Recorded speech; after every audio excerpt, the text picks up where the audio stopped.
right, everyone, welcome to the Rob Lett Show.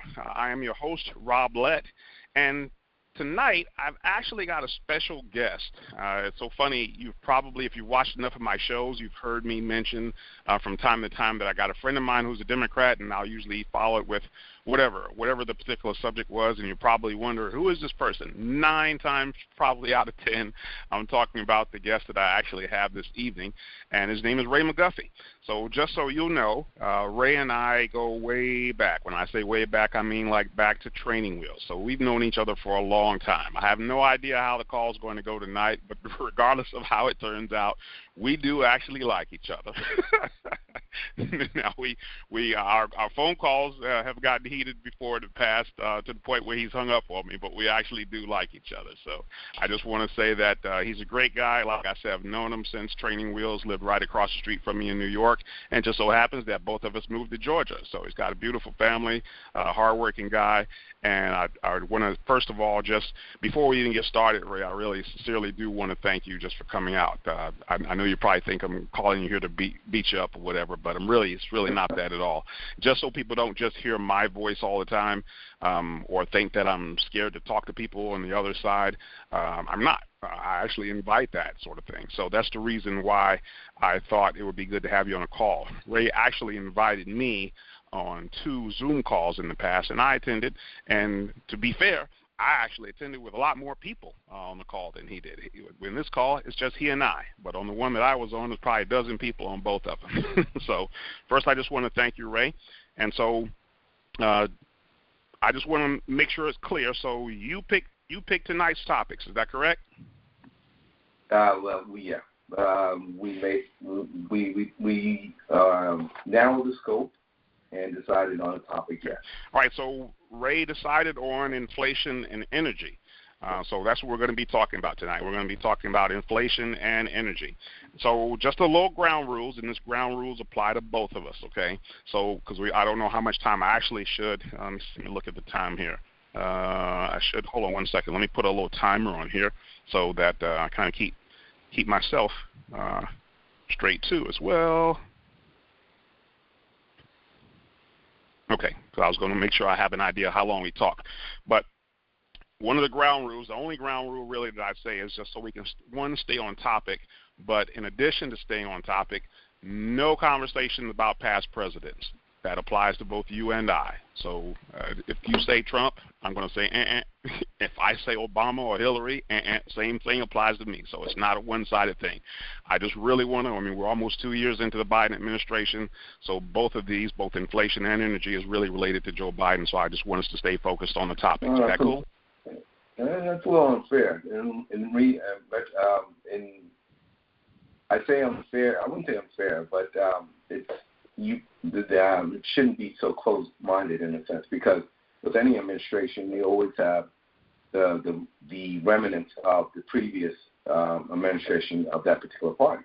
So I'm assuming usually that, especially the fact that Obama, or I'll say the old guy, okay, that makes you feel better, but that he, with his policies and so forth, being that Biden was his vice president, he may want to take some of what he perceived to work for him to take it to the next level. So I'm not going to rehash everything that Obama's administration did, because we both agree, both himself and the T guy, their administrations are gone. They're out of office. We can agree on that. However, so they may, just like anything else, you may take what you perceive to work, just as Biden has taken some things from the T guy and used it and kind of left it alone. Some things that he probably thought that worked in the past, and then just kind of rode along with it, or hasn't addressed it as of yet. So I guess it'd be left. We'll see what becomes of that. But go ahead. Well, but the main reason I just want to stay focused on just this, because I know if we if we stray from that, I just know how conversations about We can politics. go down a rabbit hole. Exactly, we can go down a rabbit hole because if you bring up Trump, then I'll bring up Obama, and then we'll go back. Before you know, we'll be back in the '80s with Clinton, and that's not. We're so far. We only got so much time. So. Yeah, I agree. But see, when we start to talk about the Inflation Reduction Act. Okay, hold on. Wait. Before you even get started, there's one more thing I want to mention. So, all right. So we're going to be talking about inflation and energy. So I want to make sure. Mm-hmm. So before you even start, I'm going to give you the floor because you're my guest. So I'm going to let you go first. So before we even start, I want you to give your 30-second. Let's start with inflation first because energy is related to the Inflation Reduction Act.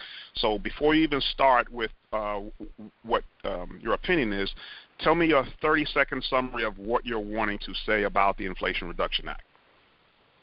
Well, essentially, what I wanted to say is that with the Reduction Act, it basically kind of, like I stated before, kind of taken from what the old guy, the last Democratic administration did, and taking it a little further, try to perhaps enhance or to go a little further, a little deeper into what they perceive to work with the plan, and as far as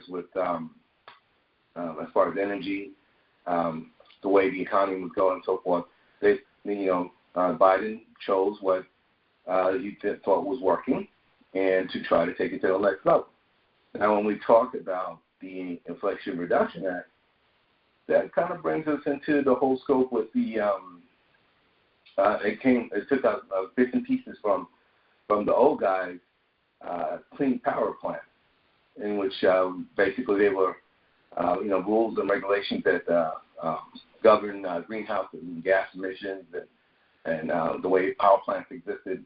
And that was done back then in 2015. So he wanted to kind of elaborate to go a little further with it, and I think that's basically where we are, as far as the economy as well. So and healthcare. So that ties into the Inflation Reduction Act. So like I'm pulling healthcare out of nowhere. No, I'm not pulling healthcare out of nowhere. That is rolled into that plan, is it not?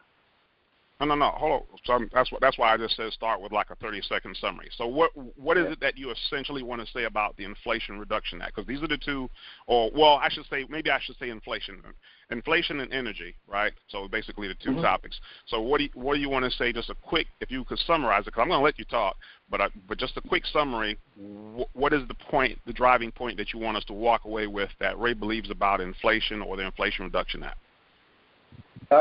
Essentially, that it's really to benefit the country as a whole, to reduce our carbon emissions, and for us to look at other alternative energies within the country, and broaden our horizon as far as the technology. So there, and giving people incentives to go that route. Okay. So that's basically. Go ahead.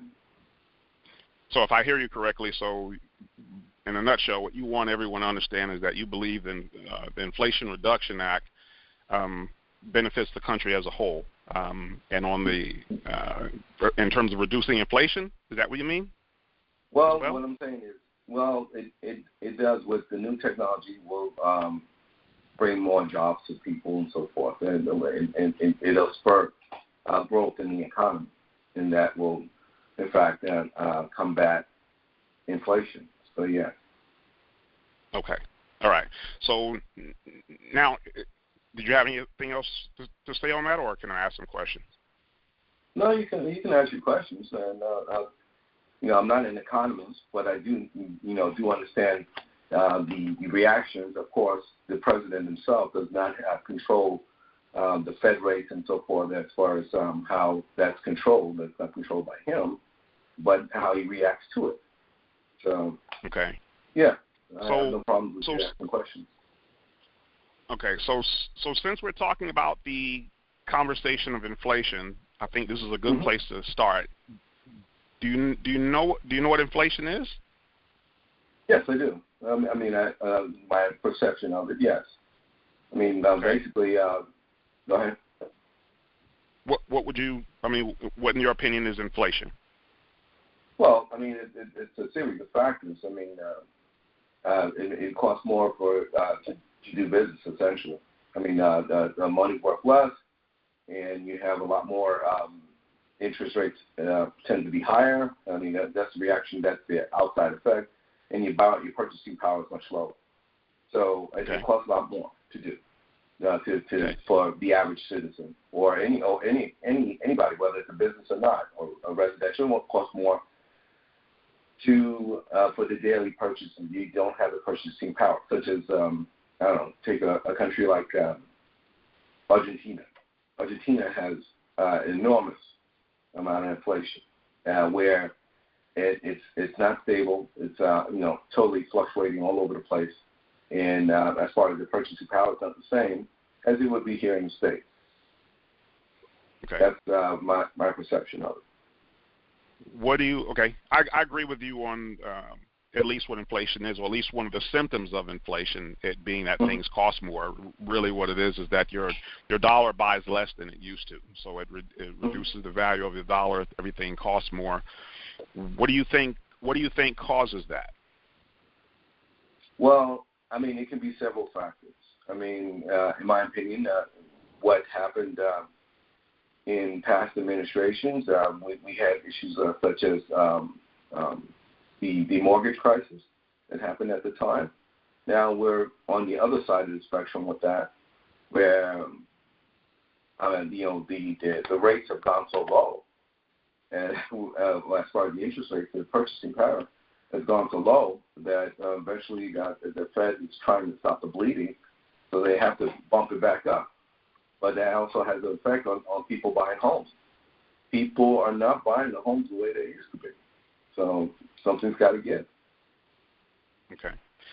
So I'll give you my 30-second opinion of what I think about inflation and the Inflation Reduction Act, and then I guess that'll be how we'll kind of kick it off. We'll go back and forth as to where you agree or disagree, et cetera.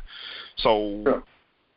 Yes, so we're in agreement about at least the symptoms of inflation, that it devalues the dollar, everything costs more, et cetera. But my opinion on inflation and the Inflation Reduction Act is, first of all, this is 100% on Joe Biden's watch. This is my quick opinion of this. I'm seeing so many people not wanting to put the responsibility on Joe Biden, but I watched this pretty close. When Joe Biden took office in January of 2021, the inflation rate was 1.4%. It's reached a high of 9.1% on his watch. That's a 550% increase. And so there is wait, I didn't interrupt you. No, I didn't interrupt. I stopped. Okay. Go ahead. Yeah. I'm just saying, so that's a 550% rate of increase. Even when it comes down to 8.3, which is where it is now, people act like he literally tried to have a celebration, and at the same time, while the stock market was crashing some 1,200 points. Why would you throw a celebration? Because even if it came down to 8.3, that's still a 493% increase from where we started. So my quick observation of where we are is this is 100% on his watch. That is a ridiculous rate of inflation. If your mortgage went up 100%, you'd have to move, not to mention nearly 500%. So the Inflation Reduction Act is actually a farce. The reason it's a farce is because one of the things I disagree with you about, because we didn't really give a clear indication of what causes inflation. What causes inflation is one simple thing, and it is government printing money that we don't have. It's too many dollars chasing too few goods. And what was so ironic about the Inflation Reduction Act is that they signed a $739 billion bill. No Arabs have control over inflation. No unions have control over inflation. No consumers have control over inflation. There's only one thing that creates inflation, and that's government printing more money. And the Democrats signed off on $739 billion of it. That's my stance. Yeah, but Rob, you act like that's something brand new that government has not printed money up before. Previous administration on both sides of the aisle have done that. So you can't say that, hey, because it's on Joe Biden's watch and suddenly it's rain cast a dog. We knew that just like anything, it goes. There's peaks and valleys with the economy. So, yeah, during the last one, the last guy, it was on the. You're trying to be slick by not naming Trump, just saying the last guy. You know how I feel about that guy. You know how I am about that guy. So the point is that they knew that eventually it was going to cool off, and they were trying to cool it off even towards the tail end of his presidency. However, fortunately, he didn't make it to the second round. So that's neither here or there. The point is, we saw this coming, and they talked about this several times over. So, I mean, it was. We're here now. Not to mention the fact that it was aided on the pandemic, contributed to that. As far as the where we are with the economy today. But I mean, there's been some bright spots. I mean, you talked about how I know we've had discussions about that the price of gas has gone up. No, the president doesn't control the price of gas. He does not. But wait. What? President does have control. This is. Where does he have control of the price? The price of gas. Where does he have that control? Hold on. Okay, hold on. Because this is what's funny to me. When the gas prices were going up $6, $7, $8, whatever, all I heard was, Biden don't have no control over gas. That's Putin, that's Russia, that's Ukraine. Biden don't have no control. And then as soon as the gas price start coming down, guess what I'm getting text from? I'm getting text from you. I'm getting text from this other dude named Reggie. What text did I send you? You sent me a text about gas prices coming down. You sent me a text about gas prices coming down. And wait! I got to finish my point because the point that I'm trying to get across is on one hand, you want to say that, this don't have nothing to do with Joe Biden. Biden doesn't deserve the blame. This is all Russia, Ukraine, blah, blah, blah. And then when the gas prices come down, you're like, look what our guy is doing. You can't have it both ways. No. Either you're going to say on one hand. I would not giving credit that the price is going down, that I'm giving credit to Joe Biden. That is not, you misunderstood my point. The point I'm saying is he has, what I stated before, he has no control of that. So it goes up and it goes down. It's really out of his control. Now, folks have, let me finish. Let me get my point out. Now, folks have been crying that, hey, we have land reserves and so forth that we can go dig up oil in other parts of the country. Yeah, we could do that. But then what does that do with the carbon footprint? And that's where I was trying to go. Is where with the money that he put out is for basically is an extension of what the old guy did with the Clean Power Plan, where we were trying to find alternative energy. And I know you and I had a discussion, but we had a discussion. We talked about electric cars, and you brought up the fact that that the electric cars use to power what's used to power the electric car. You were dying to get Hold on, wait. Bring it back. You're trying to get in the climate. You're trying to get in the energy. We're still on inflation. No, because it's all rolled in one line. Is it not? I know, but I just want to. It's not rolled into the Inflation Reduction Act, is it? Yeah, but I just want to separate the two because I still got some more to stay on inflation. On inflation. But it all ties together because it's all, at the end of the day, it's your average consumer and what they're paying. What is it causing them to ail is how much they're paying. So whether listen. Okay. Go ahead. All right. So I agree with you probably 90% about most of the time. Most of the control over or the prices of gas has nothing to do with the president. Most of the time. However, it's based on emotion. It really is based on emotion because they're still digging out the same ground. Hold on, let me finish my thought. I said 90%. Okay, so the other percentage of the time is what you may forget is that oil and gas. Oil is a futures market. In other words, the investors who decide where they're going to drill, what they're going to land they're going to lease, all of these things, it's going to be based on what they feel about the future. That's why they call it a futures market. What they feel about the future of that particular market. And if you see that your executive leadership, the president, is bent on destroying that market, guess what? You will see the cost of the fuel going up.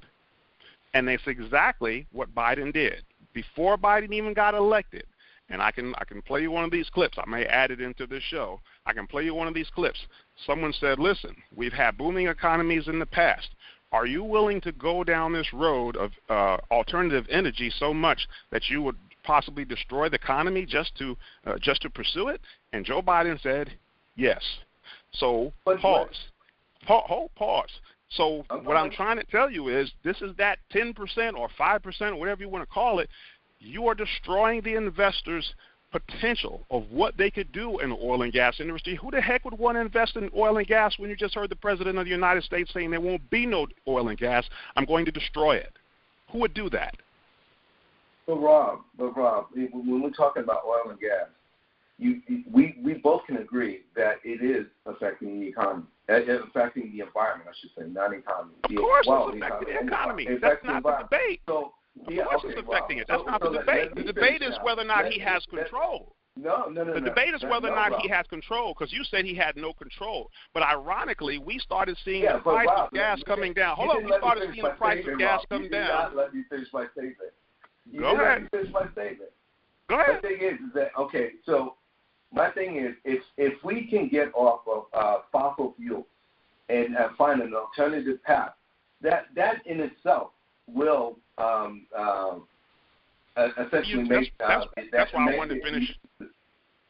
I don't want to get on fossil fuel stuff yet. You're jumping into climate. I got a whole thing on climate. I'm just sticking to, we still talking about the cost of things going up, which is inflation. That's the reason why I was trying to stay on this.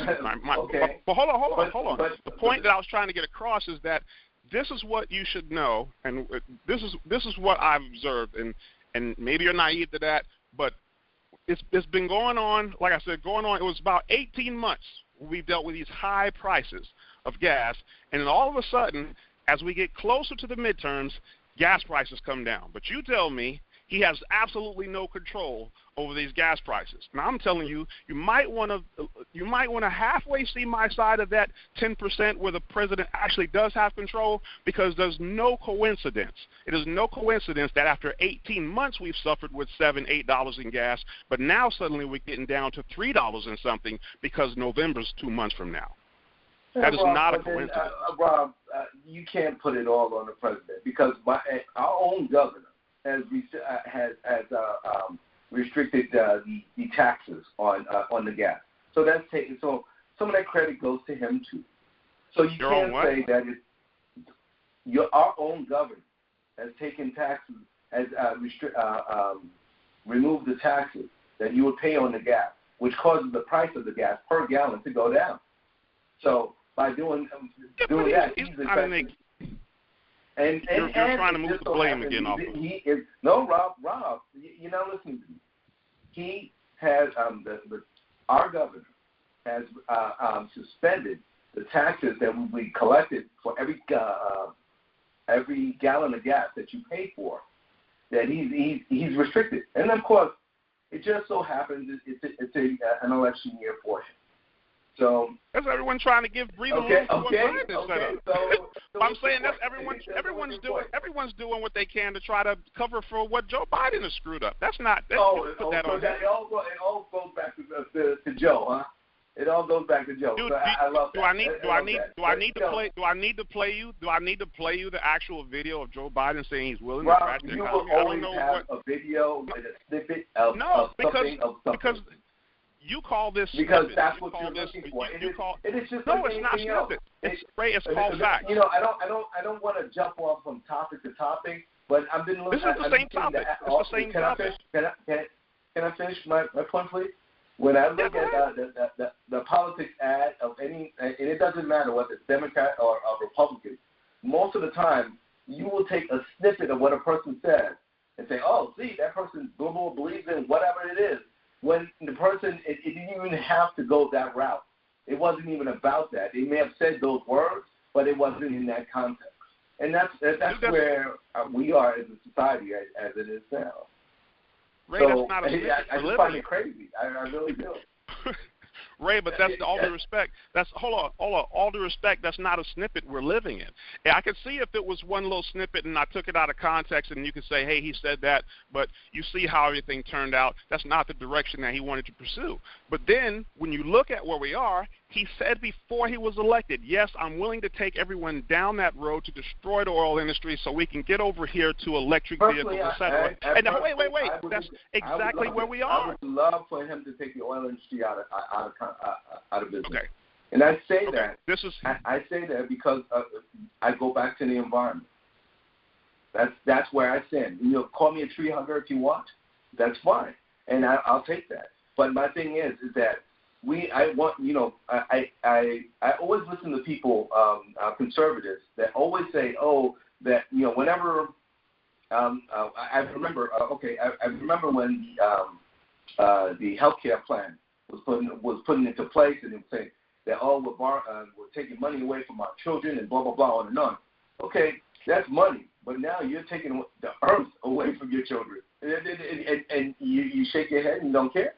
The other day, if I'm not mistaken, answer me this, Rob.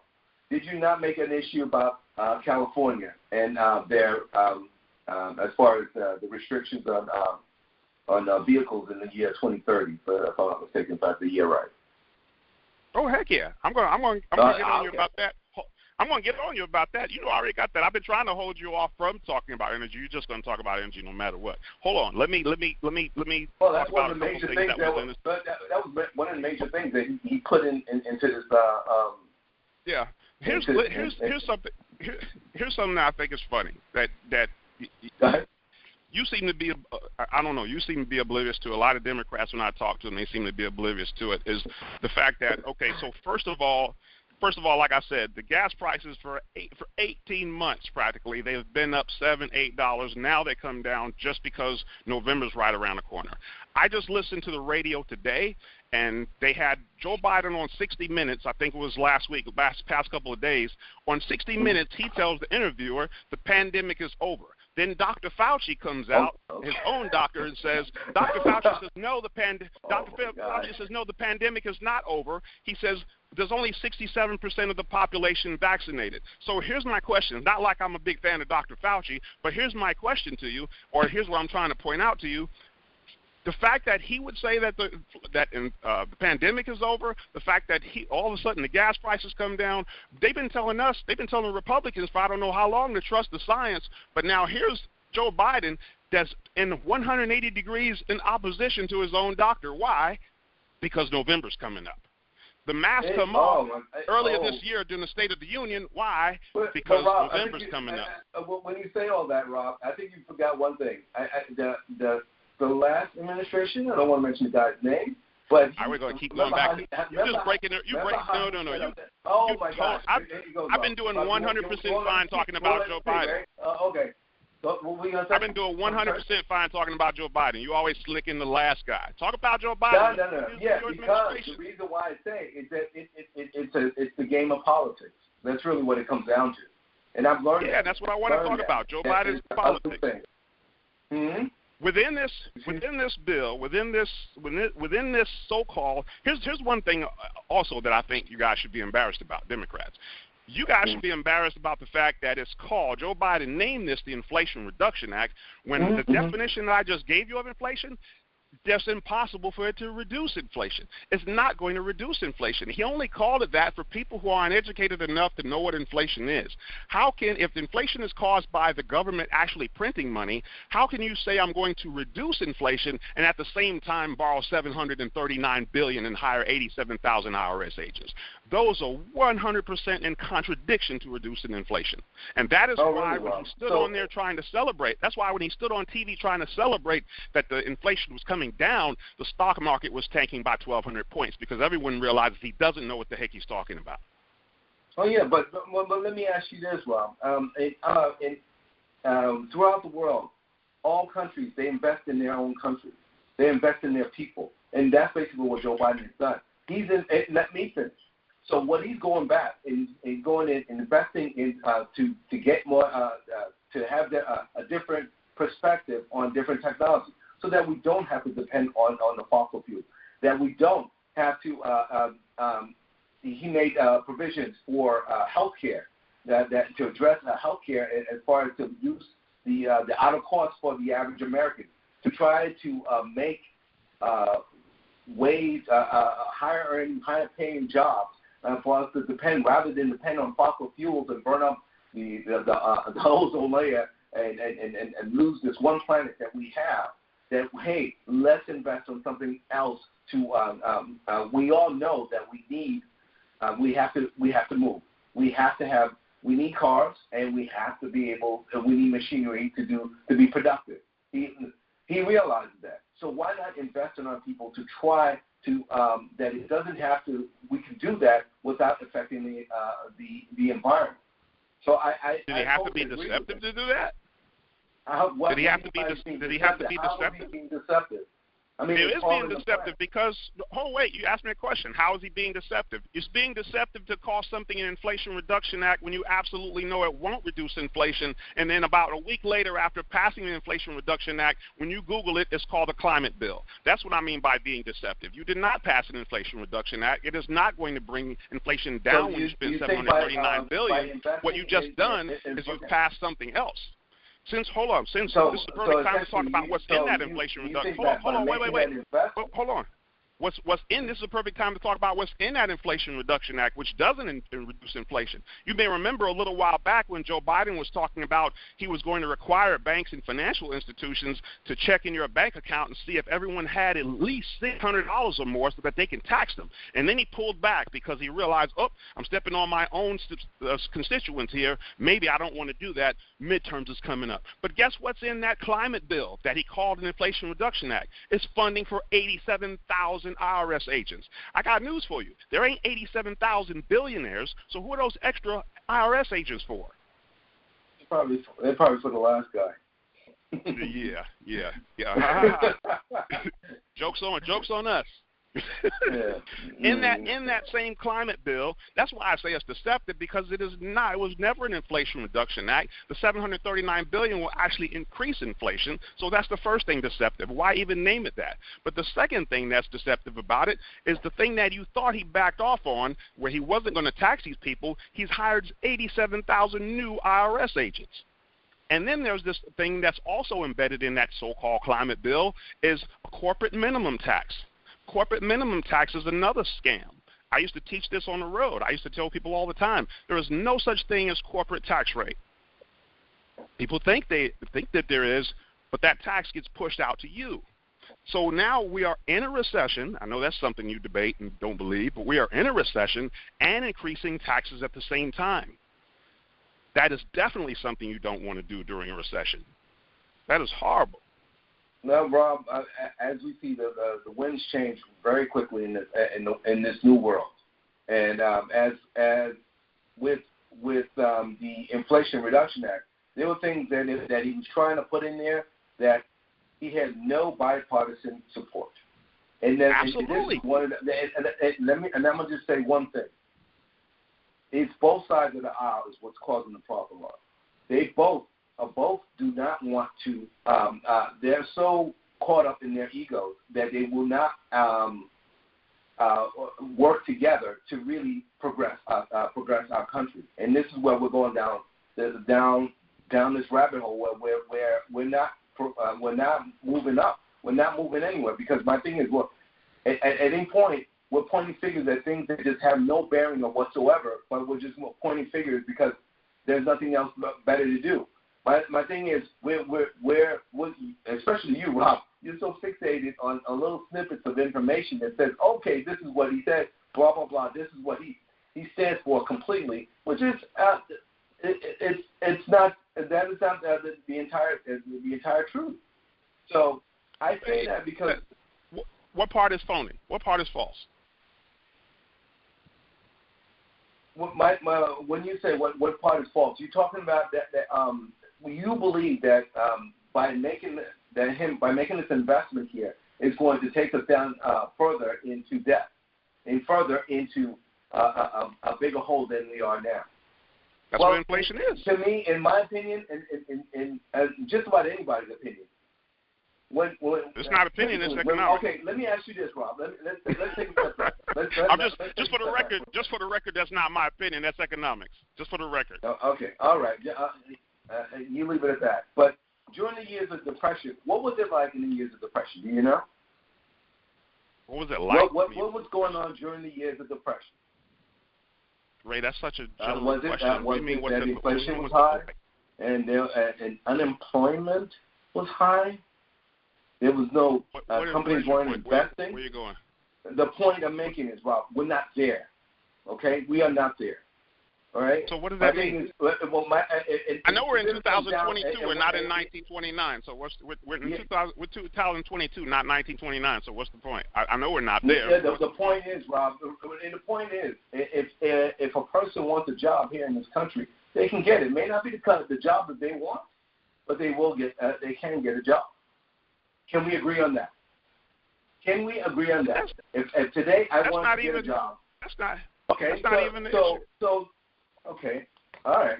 So that's not even one of the things we're debating. What we're debating is inflation. Inflation means that this is the other thing that I talked to you and another Democrat about is they say, oh, look at how many people or how many jobs are out there or how many people are employed. And I'm like, you guys don't think some things through. Part of the effect of inflation is that because your dollar has gone down in value, now people need to get themselves 2 jobs when they only needed 1 job. So to tout a higher unemployment rate or something like that during an inflationary times, that's why I say it's so important for people to understand inflation, because if they don't, then they start trying to celebrate things like Joe Biden did when the financial sector is crashing, because they're like, this dude, somebody doesn't know what the heck they're talking about.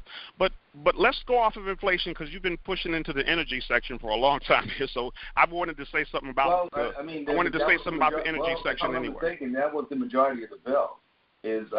Was a good portion of the bill had to do with the environment. I know, and that's why I want to get on you about that's why I was focusing mostly on the environment.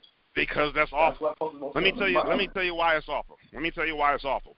First of all, we know what fossil fuels are. Yes, we do. Okay, so that's the coal, the natural gas, the nuclear. That's here's what's funny to me. And I already said this to you in a conversation before. There's a video out there, and I've put it in one of my shows. There's a video out there. A lady named is Kristen Zimmerman. I think she was the CEO of General Motors. And when they released the Ford, I forget the name of the car now, Chevy Volt, that's what it was. When they released the Chevy Volt, they walk outside to show the media, hey, this is the Chevy Volt, and let me show you how easy it is to charge up. And one of the reporters asked her a question that stumps her. And they said, oh, this is great. And they says, where does it get its power from? And she says, oh, the power is coming from the building. He says, no. I mean, like, where does it get its power from? What's the mix of power? And she says, she's out of Michigan. She's like, oh, I think it comes from Lansing. She's naming the power company. I think it covers from Lansing. I think their mix of power is, natural gas. And I said, And then they go and they talk to the person who actually is from Lansing, and he says, oh, yeah, he says, I think he said there's so much of coal. The point of the matter is you got so much, just like Joe Biden took advantage of the fact that people don't know what the heck inflation is. There's a lot of people out there claiming to be environmentalists, and they don't have a clue about how these electric vehicles actually work. Because now we got an electric vehicle that the way you charge it up is it gets its power from fossil fuels. And that's why you don't see Republicans voting for that ridiculous bill, because Republicans already have seen this stuff, and it's a circle. So you're like, oh, yeah, we're going to give everyone – that's why California right now has egg on their face, because they're like, oh, yeah, by 2031, we're going to get everybody off of these doggone gas vehicles. And in the same week, all of a sudden they have to shut down their power grid because they're realizing that Rob, they can't handle it, they can't hack it. But, Rob, I'm sorry, Rob, you have to admit, can you admit that we need to get off of fossil fuels? Whether it be coal, gas, natural, do you at least admit that? Ray, this has never been a debate. You didn't answer the question, Rob. I'm asking you. Yeah, I'm telling you this is. All right, yes, I'm trying to tell you this has never been a debate. This is one of the things I tell people all the time. Democrats and Republicans it's not so much that we disagree on the goals. Sometimes our goals are the same. It's the application that we disagree on. Hold on, because I'm answering your question. Because this is how I see the free market. This not how I see the free market. This is what the free market is. With Republicans, with the free market capitalism, right now there are people who are driving around in electric vehicles. Good for them. Right now there are people driving around in gas-powered vehicles. Good for them. Right now, there are people who can't decide if they want an electric vehicle or gas. They're not sure what it means, so they drive a hybrid vehicle. That is the beauty of free market capitalism because people have choices. But when you go to Democrats say, damn your choices. All of you are going to get on this doggone thing because I say so. And that's why they have egg on their face. And that's why you got Governor Gavin Newsom sitting there and telling everybody how to set their AC to 78 degrees. Rob, I'm going to tell you exactly why that's true. You know why? Because the market, like you said, it's a free market, right? Now, when electric cars first came out, electric cars were at they were outpriced the average American, meaning that they were like $100,000, $200,000, and no one could afford that. Okay, so then what happened? Tell me what happened after that, Rob? I'm pretty sure you remember. And the guy's name is Elon Musk. Remember him?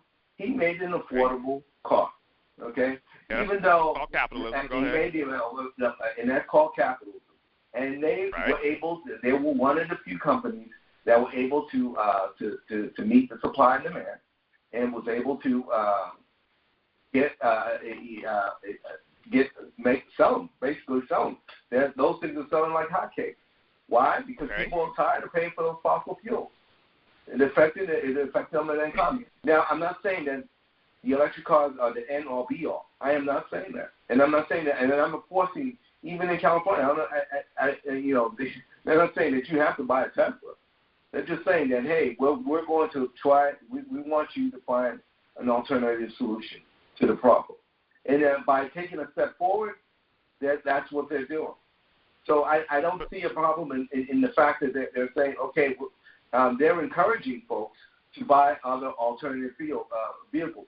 In this day and age, people, you'll be hard pressed to find somebody to buy a V8 that gives you about 10 miles to the gallon. No, you're looking for something that's more conservative on gas. That's just the way it is. But that has nothing to do with what I just said about the fact that California is forced their citizens. But the sad thing is, not only are they forcing their citizens, but they're forcing some citizens that they are ill prepared for. Let me read something to you. I scribbled some notes. This just happened recently. I just scribbled some notes, so it's going to sound like I'm reading because I am. Okay. Let me see where it is. So basically, I already talked about that. Okay, so listen. So California has 30,398,249 motor vehicles. Of that, 1.9%, 563,070 are electric vehicles, okay?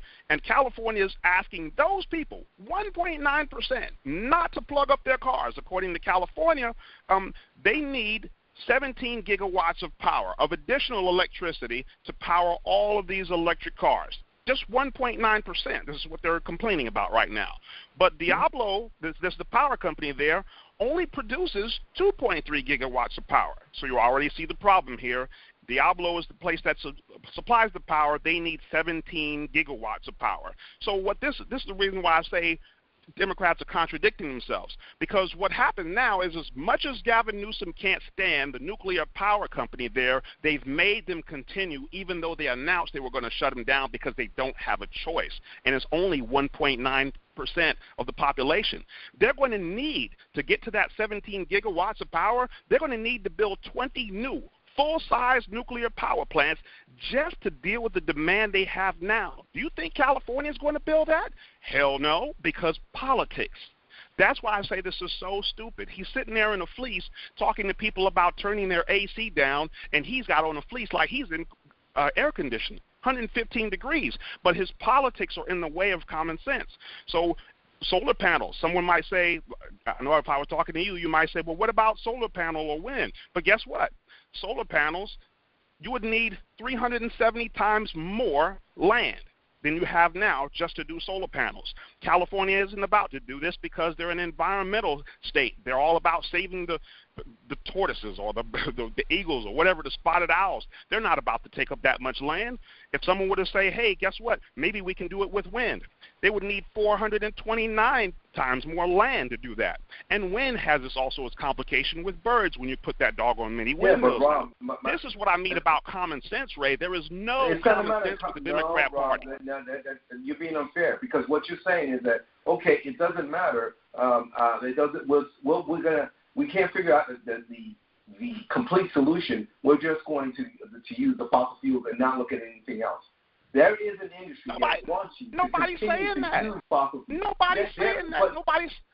Nobody's saying we're not looking at anything but you. Any possible solution and resolution they have to the problem, you're saying that Democrats are wrong about it. They're taking a different position. Not encouraging for the gas guzzling vehicles that we have running today. What's wrong with the free market? It's all about market, supply and demand. Market, if the market dictates, then they'll go with that way. What's wrong I'll with give you a free perfect market? example. The perfect example is that you talk about electric cars. Toyota, the largest car manufacturer in the world, is is just getting into the all electric game. They're not. They haven't at all. Every last, basically, if you look at the car industry in general, every last car because of the market dictated. So every major car manufacturer has an electric version of their car. That must mean there is a market for it. There is a market. Nobody's saying it's not. Ray, this is the biggest misconception that I think Democrats have about Republicans. They act like we're so anti-environment, anti-electric vehicle, anti-alternative energy. I got news for you. I've been wanting to see a solar-powered vehicle since I was in elementary school.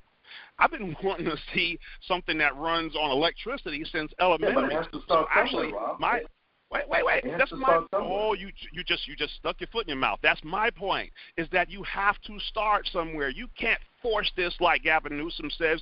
Doggone, we shutting down your cars. You have to do what is actually happening right now through capitalism, through the free market. If people say they want this, then you make it, then people buy it, and as technology improves, then you can phase that stuff out. You don't say when the technology isn't there, hey, we're going to shut down this nuclear power plant, even though only 1.9% of the population has those cars. Your misrepresentation is, Rob. Because my thing is, the state of California, your misrepresentation is, Rob, we're in, 2022? The man said in 2030. All right. As a but he's not equipped. Did you hear what I just said about what they would have to build? There's only 1.9%. There's 30 million people there living there, Ray. He's shutting down the power grid over 500,000. Do you know how much 30 million is from 500,000? He can't handle it now. He's going to have to build more nuclear plants because the lithium. There's a guy who ran for governor in California. His name is Michael Schellenberger.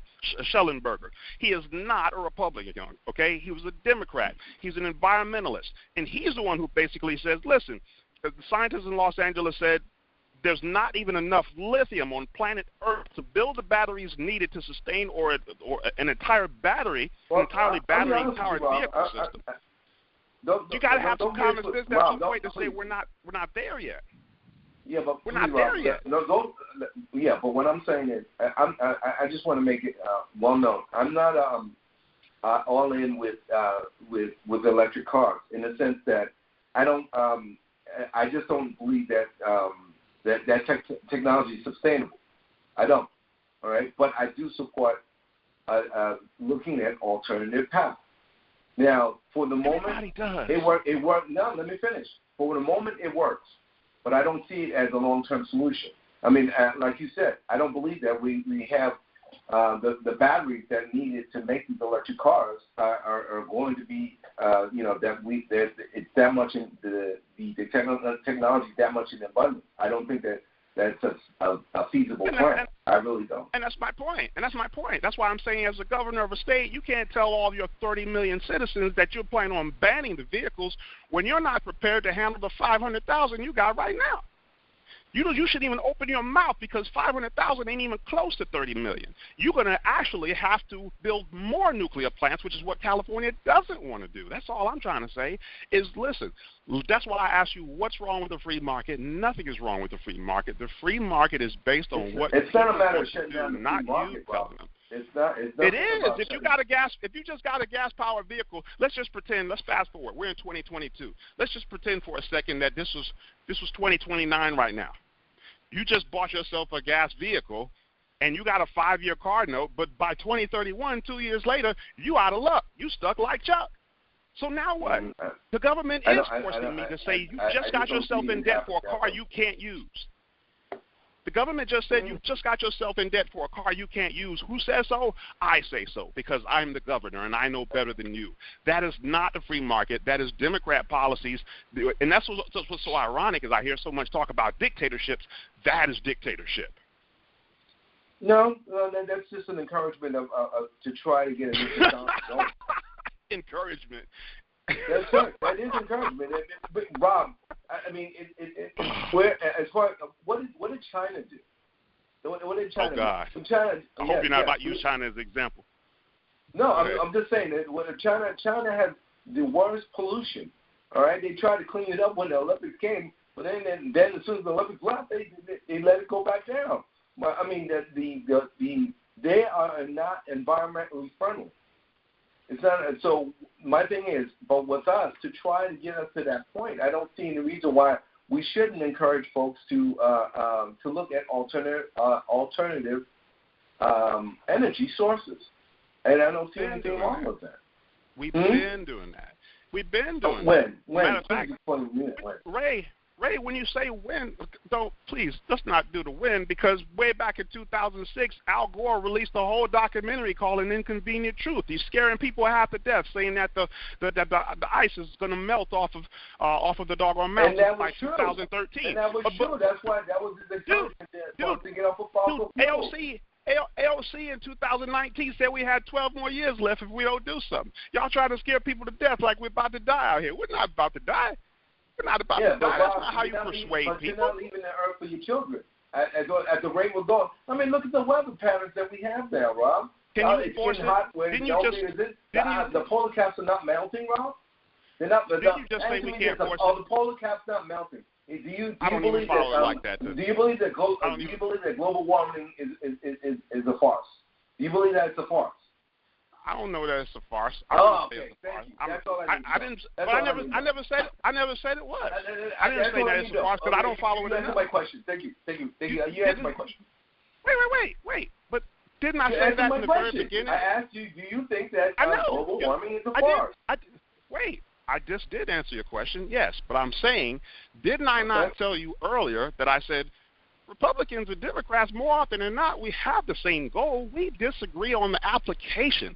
So I never said there's no such thing as global warming. I don't know. First of all, I'm not a scientist, so I don't know. I'm not going to say that. But the other thing is, I've never said definitively whether I thought. Hold on. I never said definitively that I was against that global warming or it didn't exist. What I said is that I detest the force of someone telling me and my family what we're going to do because you think you know better, and obviously he's not prepared because he's got egg on his face right now, and so does Joe Biden because he just signed off on $739 billion for something that not only does not reduce inflation, but it doesn't even get off fossil fuels, because where do you plug the doggone cars up? Back into a fossil fuel. So you duped twice. The Democrat Party has duped twice.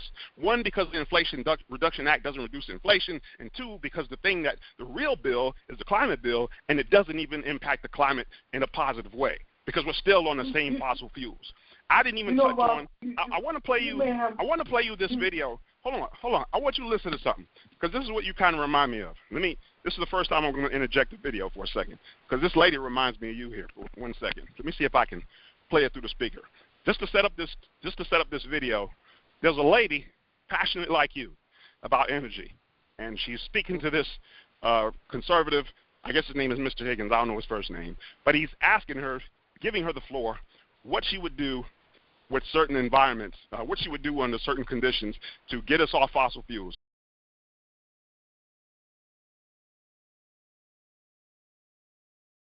What would you do with petrochemical products?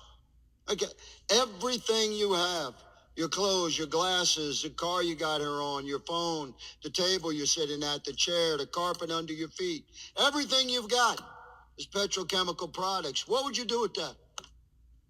Tell the world. If I had that power in the world, actually, I don't need that power, because what I would do is ask you, sir, from Louisiana. I'm giving you the power. You're presenting. To search you, sir, from Louisiana, to search your heart and understand why the EPA knows that toxic petrochemical facilities are some of the most toxic, polluting facilities in the world and are killing black people throughout Louisiana. Okay, so my first thing would be you to search your heart and ask your God what you are doing to the black and poor people in Louisiana. That would be my first thing to ask. Let's just have one at a time so that we can. It's my time, Mr. Chairman. If I reclaim my time, I shall. I'm going to give this young lady an opportunity. You might not like it, but America needs to hear it. You've got no answer, do you, young lady, about what to do with petrochemical products, so I'll move on. What are you going to do with ocean-going vessels? What do you do with the maritime industry? Well, we could, I would ask you to search your heart for what is happening on the coast of Louisiana. That's all you have to hear. Is my point is that you sound just like that. It sounded like a Charlie Brown special right there. You sound just like that. You sound just like that when someone asks a pointed question. Someone asked a pointed question, and all she said was, search your heart. He's like, what are you going to, I could ask you the same question he asked her. I could ask you the same question he asked her. Petrochemicals are a combination of, petrochemicals are a combination of petroleum and natural gas. What are you going to do with almost everything that is built out of petrochemicals? And you guys don't have any answer for that. You can't force people off of it. That's why she had absolutely no answer when he gave her the floor. But my thing is, you'd be surprised how humans can get very intuitive, creative with technology. You know, depending on what the situation is. I remember going to DR. You have these people that gas costs so much money that you know what they use out there, Rob? What? They have the propane tanks that you have that you use for your barbecue. They have it in the back seat of their car, and they have a converter that they actually use to run the car with. And that's called ingenuity. Although it's called a bomb as well, but the point is, it's called a bomb as well. So that means you get to action, you're done. But the point is that people get in situations, people get creative. And I only say that, Rob, because in all honesty, you have the Tesla car. Besides all the other cars, I only fall back to Tesla because they're the only ones that have been, as of today's date, that they're the only ones that, first of all, the business model. I don't want to go too deep into the business model. To give you a clear picture of it, they'll say, hey, we promise to give you this car in 2023. You need to let me get a down payment. So you get $5,000, right? You get $5,000 and you get this car. Basically, you're giving a $5,000 interest-free loan until, let's say, they give it to you in January of 2003. You're waiting on this car to show up. They're the only ones that have been able to provide. All the other electric car manufacturers have done the same thing. They follow suit, but they haven't been able to produce a product as of yet. They're the only one that's been able to do it on a mass production pace. So we give them credit for that. But the problem is, like you said, the amount, the demand is it's far going to exceed the supply because you have too many cars. You have already too many cars on the road as it is. Now, I would love with all the passion in my heart for us to get rid of fossil fuels, but it just, we have to do something. It's not that we can't. We have to try to make an effort to get off of it. That's called a transition over. That's called a transition over time, maybe, and also based on people's. I mean, I don't know how much time. I can't see. That's the wait. Hold on. That's the difference between us. That's the difference between you and I. I ain't putting nobody on time. I don't control them. Do you have electric car? No. But what I'm saying is that you know how long it took. Hold on. Wait. Do you have electric car? I do not. No, I do not. I do not have an electric car. So you driving around in fossil fuel right now. I'm not going to be a hypocrite. I do because personally, but I'm going to tell you why I don't have a fossil car. I'm going to tell you why I don't have an electric car. Because, like I was saying before, like I was trying to say before you cut me off, is that I don't believe that the technology, that the amount of people that are driving, that we will be able to sustain it. I just don't see it as a plan. So I have more faith. In all honesty, I'll be honest, as we stand right now, if you told me to pick for my next car as a consumer, I would go with a hybrid. I would go with a hybrid because it gets a lot more mileage and it doesn't use my carbon footprint's a little lower. I'm at least making an effort in that respect. Okay. You know, you just pulled an Al Gore on me, right? You just pulled an Al Gore on me. You talk climate change and then you flew off in your jet. No. You just debated me for an hour about fossil fuels and how we need to get off of them, and you rode off in your fossil fuels. Yeah, we do. But Rob, no. Rob, my thing is I think you've ignored everything that I've said since I came on. When I first started, let me finish, please. When I first started, I stated that the electric car came out and it was way priced beyond what I can afford. Even today, still, it's closer to my means, but I can't say I can afford it easily. I can't. All right. So yeah, I have no choice. I have to move. I have to work and support my family. Yes. So I go and get a gas car. Now I try to get. I have a 4-cylinder where someone say, hey, you need some power, you got to have a 6-cylinder or 8-cylinder. No, I go with the 4-cylinder. May not be the fastest thing, but it gets me around. Okay? Fine. But if I had an option, now I was serious. When the Model 3 came out, I seriously wanted to get that car, but then I started thinking about it. I'm like, well, this ain't going to work. And the model that Elon Musk has, I don't like it. Because basically, that's no different than my iPhone. Meaning that in a couple of years, I'm gonna have to swap that out. All right. So, we're gonna have to wrap this up, man, because we're coming right up on an hour. So I didn't want to exhaust. I don't think I've only got one video that's as long as an hour. So I do appreciate your time and everything, man. First of all, thank you for being a trooper and coming on here, because I know that's not an easy thing to do, especially in like a public forum and everything. So I do appreciate you coming out, and really appreciate that. Not just as a guest on here, but as a friend. I appreciate that. I know we bump heads on that other stuff, but like I said, I appreciate the invitation, and I'll be more than happy to come on at any time. And I would love to read the comments that your friends have to say, and talk to me a bit. I still move on with life, and I still love you the same. It's all good, and we can do it again at any time you want. Awesome, man. We have a good night. You too. Bye. Bye.